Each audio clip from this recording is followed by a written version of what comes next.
Yes, this is a documentary of one of my most anticipated films of 2025, Avatar Fire and Water, talking about Avatar Way of Water and Avatar Fire and Ash. Let's do this. James Cameron is a genius. My name is Brendan Keith Avery, and this is just my opinion.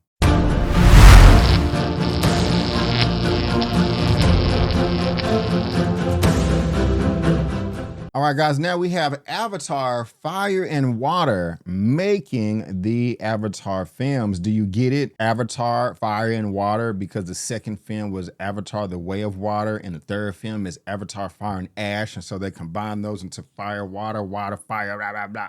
Okay, I'm done. Now, this is being categorized as a TV series 2025 documentary that was released on Disney Plus on November 7th of 2025. Now, of course, Avatar, written, directed, produced by the legendary man right here, Mr. James Cameron. You can honestly say his filmography is perfect. All of his movies have made money, and you can't just say his movies are bad. I mean, you could probably say you don't like his movies, or like they're not your cup of tea, but to objectionably say that his movies are bad, in my opinion, is a farce. You just can't do that. Now, looking at James Cameron's filmography, of course, he did Avatar 1 and 2. He's doing all of those. But he also did Aliens, the second Alien film, Terminator 1 and 2, The Abyss, and True Lies, also Titanic. I can't believe I almost forgot about that one. Like I said, the man's whole filmography is fire. If you are a fan of James Cameron, please let me know down in the comment section below. But yeah, Avatar Fire and Ash, I'm super duper excited about this. Who is not excited about Avatar Fire and Ash? You may not have been excited about Avatar, and then when Avatar Way of Water came out, well, yeah, that was 20 years ago. It's not gonna be as great. But if you saw both those films, and if you saw the trailer to Fire and Ash, I mean, how can you not be excited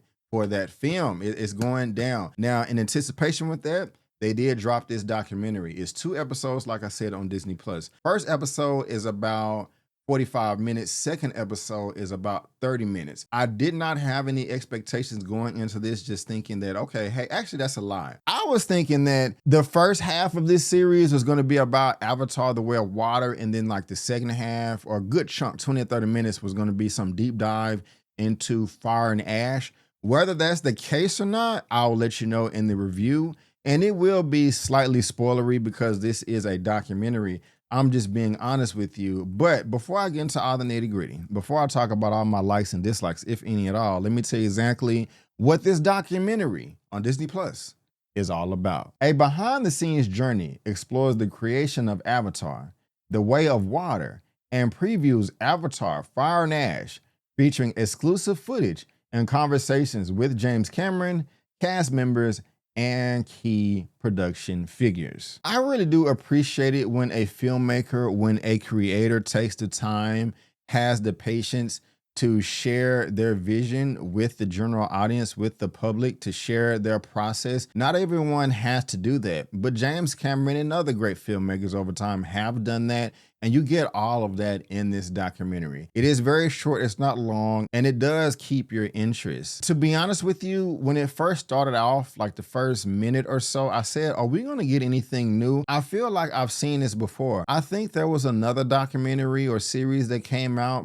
about the making of Avatar The Way of Water, but I was asking myself, what am I going to get this time around that I did not get before? I was very, very curious to find that out. And I got that answer, and I am happy, I am fulfilled, but I'm not just too thrilled to where I am flying through the roof. But one of the things I was saying to myself when I was watching this is James Cameron is a genius. I do not understand how he was able to come up with this concept and all of these moving parts to put this movie together. A regular production is very, very difficult, and just the average person just does not know all the details that go into it. There are a lot of moving parts, a lot of departments, divisions, and people, and everybody has to be thinking the same, in sync.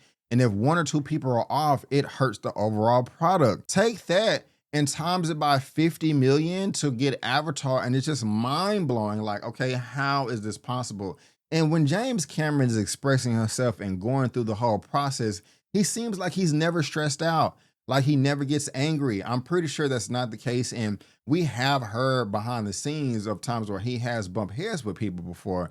I think he bumped heads with one of the latest directors on a Terminator film, that one of the last ones, and he was like, I'll never work with James again. But at the same time, how do you argue with the man? I just like the way he presents himself. He just seems like a very likable person, somebody that's easy to talk to. I could be wrong. I could be completely wrong, but that's just what I got here when I was watching this documentary, that he's just a nice guy and is very, very patient with everybody. And that is a formula that you need for success with this scale of a project. In the documentary, they made sure that you knew that the actors, the actresses, they weren't just voicing these characters in some booth. This was actually 100% motion capture. So everybody actually did the moves physically, whether they was above water, below water, on land, on some type of device that was built, that was constructed. They actually did everything. There was no one that went into a computer and designed all of these creatures to make all of these movements. It's 100% motion capture.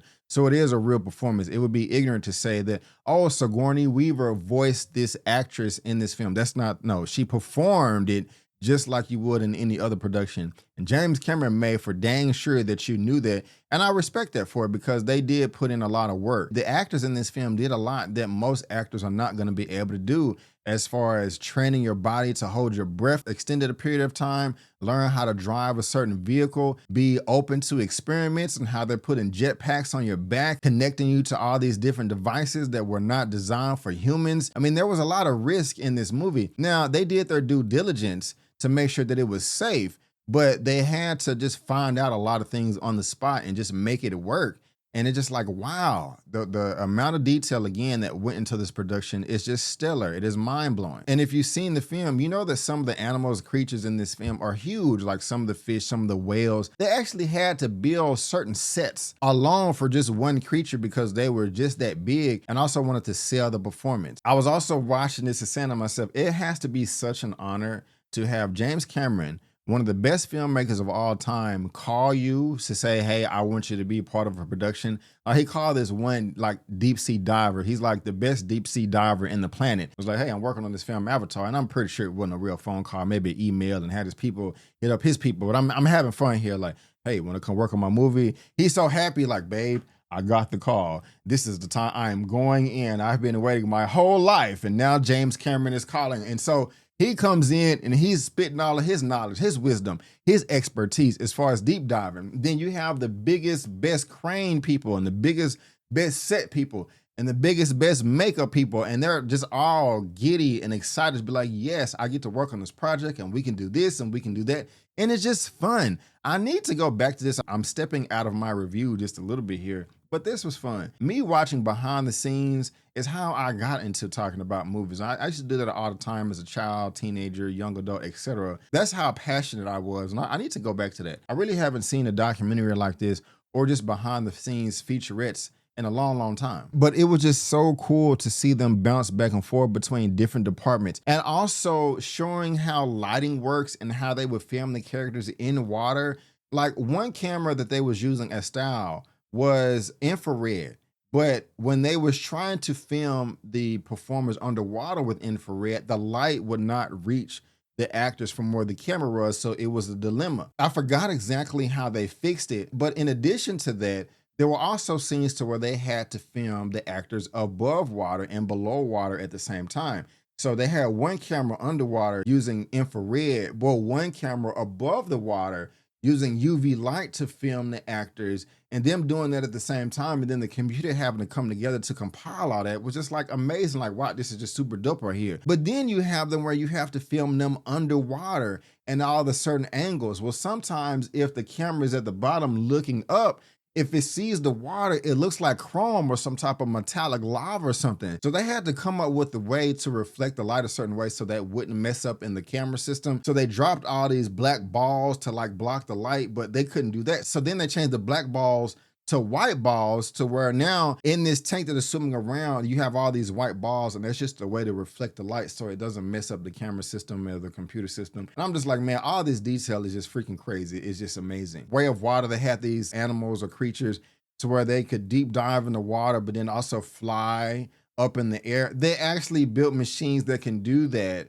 based off other technology from other attractions that you can get if you live on the beach or on the pier or something. It was just like, I can't believe they were able to do some of this stuff. It had to be like the funnest production on the planet. There was actually putting jet packs from other devices on the back of the actors to make it seem like they were swimming. But in real life, as humans, we don't have tails, but the Avatar people have tails, so they had to do a certain thing to sell the weight. They also used this rope pulley system or crane system that they use in the NFL to film games, and the camera shooting all back and forth. They actually had the actors in there, but it was like, wait a minute, we got to sell the weight right. We got to redo this and put them in water. James Cameron put them through the ringer. He tried to make this the most difficult physical situation for all the actors, actresses, just to sell the performance, and it shows. That's why these movies are so successful. In the first film right here, 81% on Rotten Tomatoes, second film, 76%.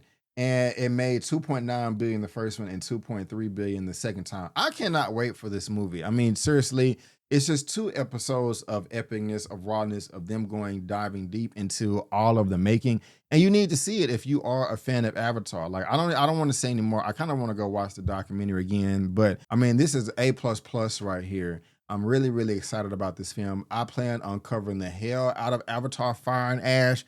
I wish I can go to the world premiere and talk to James Cameron himself. I have some questions to ask this man that I know nobody else is going to ask, even going back to a film he produced in 2011 titled The Sanctum. In my written review at the time, I said James Cameron is the grandmaster of 3D. Guys, let me know in the comment section if you want to see me on the world premiere of Avatar Fire and Ash. That would be great. That would be great. Slim chance, but again, that would be great. But guys, no rating for this one. It's just positive, but I want to thank you so much for tuning in. That is just my opinion. And before you go, don't forget, I'm B. Avery. Again, that's just my opinion. Peace, and I'll see you next time.